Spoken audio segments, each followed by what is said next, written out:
Livro Há 2000 anos, por Francisco Cândido Xavier, pelo Espírito Emmanuel. Na intimidade de Emmanuel. Ao leitor.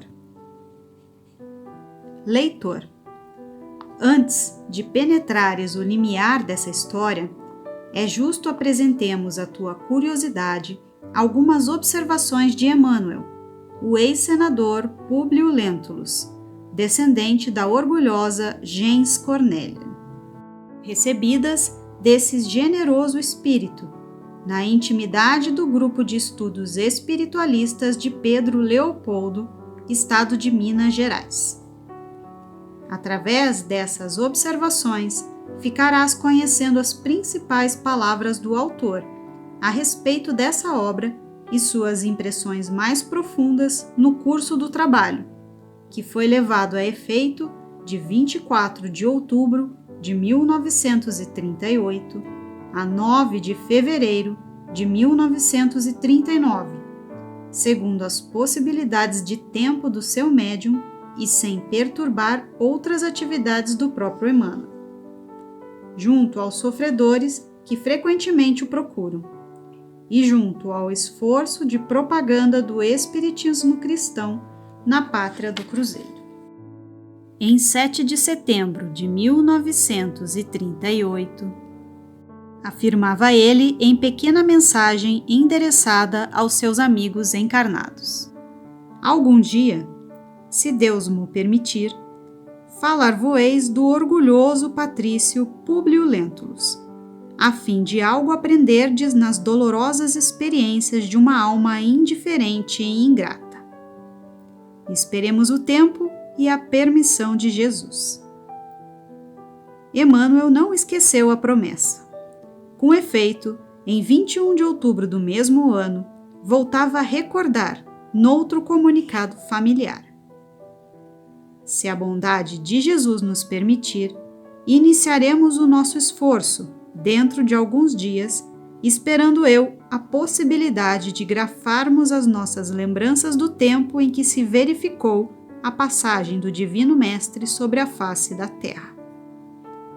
Não sei se conseguiremos realizar tão bem quanto desejamos semelhante intento. De antemão, todavia, quero assinalar minha confiança na misericórdia do nosso Pai de infinita bondade. De fato, em 24 de outubro referido, recebi o médium Xavier a primeira página deste livro, e no dia seguinte, Emmanuel voltava a dizer: iniciamos, com o amparo de Jesus, mais um despretensioso trabalho. Permita a Deus que possamos levá-lo a bom termo. Agora, verificareis a extensão de minhas fraquezas no passado, sentindo-me, porém, confortado em aparecer com toda a sinceridade do meu coração, ante o plenário de vossas consciências. Orai comigo, pedindo a Jesus, para que eu possa completar esse esforço, de modo que o plenário se dilate, além do vosso meio, a fim de que a minha confissão seja um roteiro para todos. Durante todo o esforço de psicografia, o autor desse livro não perdeu o ensejo de ensinar a humildade e a fé a quantos o acompanham. Em 30 de dezembro de 1938, comentava em nova mensagem afetuosa: agradeço, meus filhos, o precioso concurso que me vindes prestando. Tenho me esforçado quanto possível para adaptar uma história tão antiga ao sabor das expressões do mundo moderno. Mas, em relatando a verdade, somos levados a penetrar, antes de tudo, na essência das coisas, dos fatos e dos ensinamentos. Para mim, essas recordações têm sido muito suaves, mas também muito amargas. Suaves pela rememoração das lembranças amigas, mas profundamente dolorosas, considerando o meu coração empedernido, que não soube aproveitar um minuto radioso que soara no relógio da minha vida de espírito, há 2000 anos. Permita, Jesus, que eu possa atingir os fins a que me propus, apresentando nesse trabalho não uma lembrança interessante acerca de minha pobre personalidade, mas tão somente uma experiência para os que hoje trabalham na semeadura e na seara do nosso Divino Mestre. De outras vezes, Emmanuel ensinava aos seus companheiros encarnados a necessidade de nossa ligação espiritual com Jesus, no desempenho de todos os trabalhos. No dia 4 de janeiro de 1939, grafava ele esta prece, ainda com respeito às suas memórias do passado remoto. Jesus, Cordeiro misericordioso do Pai de todas as graças. São passados 2000 anos e minha pobre alma ainda revive os seus dias amargurados e tristes. Que são 2 milênios, Senhor, no relógio da eternidade. Sinto que a tua misericórdia nos responde em suas ignotas profundezas. Sim, o tempo é o grande tesouro do homem e 20 séculos, como 20 existências diversas, podem ser 20 dias de provas, de experiências e de lutas redentoras. Só a tua bondade é infinita. Somente tua misericórdia pode abranger todos os séculos e todos os seres, porque em ti vive a gloriosa síntese de toda a evolução terrestre, fermento divino de todas as culturas, alma sublime de todos os pensamentos. Diante de meus pobres olhos, desenha-se a velha Roma dos meus pesares e das minhas quedas dolorosas. Sinto-me ainda envolto na miséria de minhas fraquezas e contemplo os monumentos das vaidades humanas.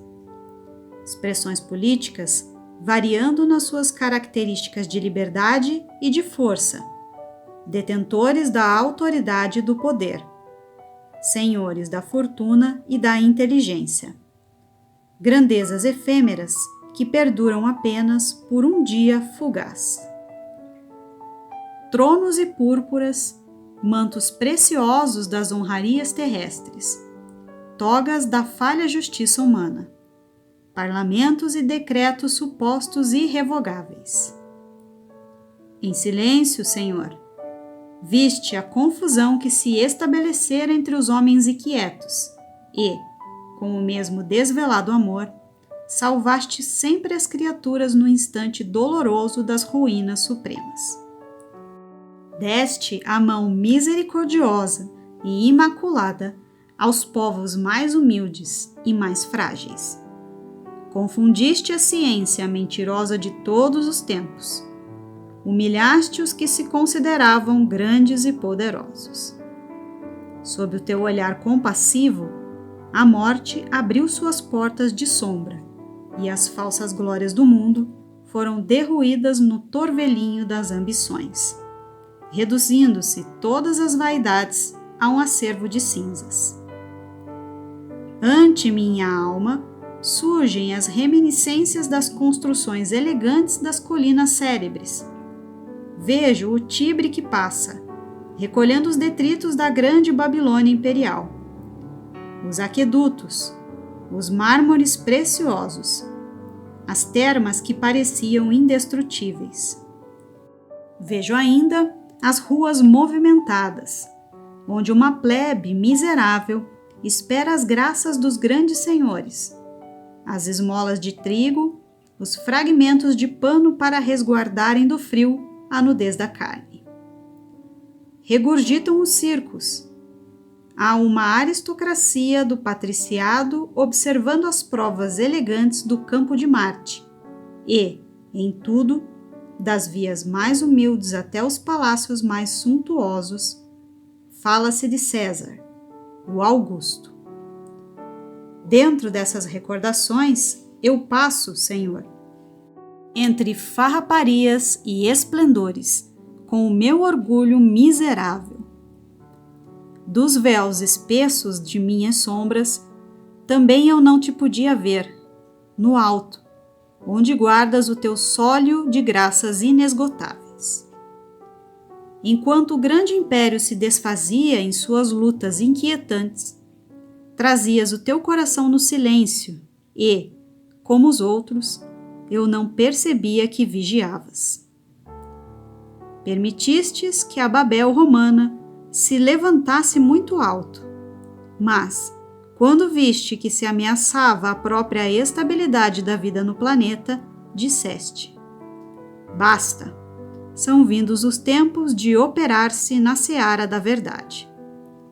E os grandes monumentos, com as estátuas dos deuses antigos, rolaram de seus pedestais maravilhosos. Um sopro de morte varreu as regiões infestadas pelo vírus da ambição e do egoísmo desenfreado, despovoando-se, então, a grande metrópole do pecado.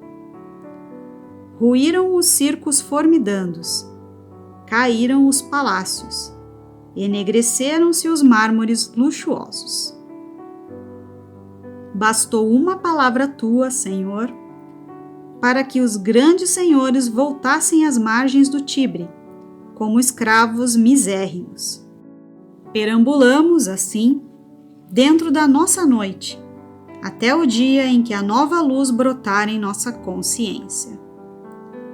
Foi preciso que os séculos passassem para aprendermos as primeiras letras de tua ciência infinita, de perdão e de amor. E aqui estamos, Jesus, para louvar-te a grandeza. Dá que possamos recordar-te em cada passo, ouvir-te a voz em cada som distraído do caminho, para fugirmos da sombra dolorosa. Estende-nos tuas mãos e fala-nos ainda do teu reino. Temos sede imensa daquela água eterna da vida, que figuraste no ensinamento à samaritana. Exército de operários do teu evangelho, nós nos movemos sobre as tuas determinações suaves e sacrossantas. Ampara-nos, Senhor, e não nos retires dos ombros a cruz luminosa e redentora, mas ajuda-nos a sentir, nos trabalhos de cada dia, a luz eterna e imensa do teu reino de paz, de concórdia e de sabedoria, em nossa estrada de luta, de solidariedade e de esperança. Em 8 de fevereiro último, véspera do término da recepção deste livro, agradeci a Emmanuel o concurso de seus companheiros encarnados, em comunicado familiar, do qual destacamos algumas frases. Meus amigos, Deus vos auxilie e recompense. Nosso modesto trabalho está a terminar. Poucas páginas lhes restam e eu vos agradeço de coração. Reencontrando os espíritos amigos das épocas mortas, sinto o coração satisfeito e confortado ao verificar a dedicação de todos ao firme pensamento de evolução. Para a frente e para o alto, pois não é sem razão de ser que hoje laboramos na mesma oficina de esforço e boa vontade. Jesus há de recompensar a cota de esforço amigo e sincero que me emprestastes e que a sua infinita misericórdia vos abençoe. É a minha oração de sempre. Aqui ficam algumas das anotações íntimas de Emmanuel, fornecidas na recepção deste livro. A humildade desse generoso espírito vem demonstrar que no plano invisível há, também, necessidade de esforço próprio, de paciência e de fé para as realizações. As notas familiares do autor são um convite para que todos nós saibamos orar, trabalhar e esperar em Jesus Cristo, sem desfalecimentos na luta, que a bondade divina nos oferece para o nosso resgate, no caminho da redenção. Pedro Leopoldo, 2 de março de 1939.